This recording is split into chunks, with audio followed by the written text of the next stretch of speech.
नमस्कार मु हिमांशु आपन को स्वागत करुच्ची यूट्यूब चैनल हिमांशु क्रिएशन को।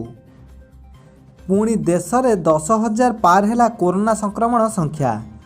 33 दिन पर प्रथम थर पर देश में एत संख्यार कोरोना आक्रांत चिन्हट होती।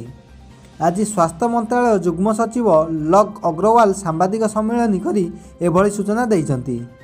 से प्रेसमिट सूचना देइछंती जे डिसेम्बर 26 पर दैनिक संक्रमण 10,000 उपर आसुची। अन्यपटे ओमिक्रॉन संक्रमण को नहीं अग्रवाल कहते जे भारत में वर्तमान सुधा 961टी ओमिक्रॉन मामला सामना को आसी। एथिमध्यरु 320 जन आक्रांत सुस्थ होइछंती। खबर नंबर 2। ओडिशा विधानसभार पूर्वतन बाचस्पति तथा ब्रजराजनगर विधायक किशोर महांती परलोक होइछि। हृदघात आज संध्यारे तांकर मृत्यु होइछि। हृदघात पर से चिकित्साधीन थिले। झारसुगुड़ार एक घरोई हस्पिटाल तांकर मृत्यु होइतिबा जणा पड़िछि। मृत्यु बेलू तांकु 63 वर्ष होइतिला। खबर नंबर 3। जानुआरी मास पई गाइडलाइन घोषणा करिसेंती राज्य सरकार।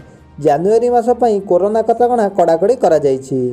सर्वसाधारण स्थान रे पिकनिक को बारण करा जाइछि। पार्क एवं बेलाभूमि रे पिकनिक करा जाई परिबो नाही। कोविड नियम कड़ाकड़ी भावे पालन करिया को निर्देशनामा जारी करिसेंती।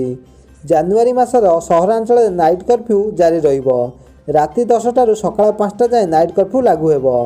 राजनैतिक एवं सांस्कृतिक समावेश उपर कटकणा लागू करा जाइछि। एही नियम जानुआरी 1 रु फेब्रुआरी 1 2022 जाए बलवत्तर रहिबो। जीरो नाइट और नुआ वर्ष पालन को बारण करा जाइछि।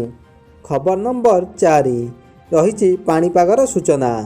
घूर्णिबलय प्रभाव में आगामी 24 घंटा भितर आभ्यंतरीण और उपकूल ओडिशा रे केतक जिले में हल्का और मध्यम धरणर वर्षा होबार संभावना रही। खासकर बरगढ़, झारसुगुड़ा, सुंदरगढ़, केन्दुझर, मयूरभंज और देवगढ़ जिले में वर्षार अनुभव हो पारे। अन्य किसी जिले में गोटे किंबा 2टी स्थान में हालुकारु मध्यम धरण वर्षा संभावना रही। एने भुवनेश्वर आंचलिक पाणीपाग केन्द्र पक्षर सूचना दि जाइछि।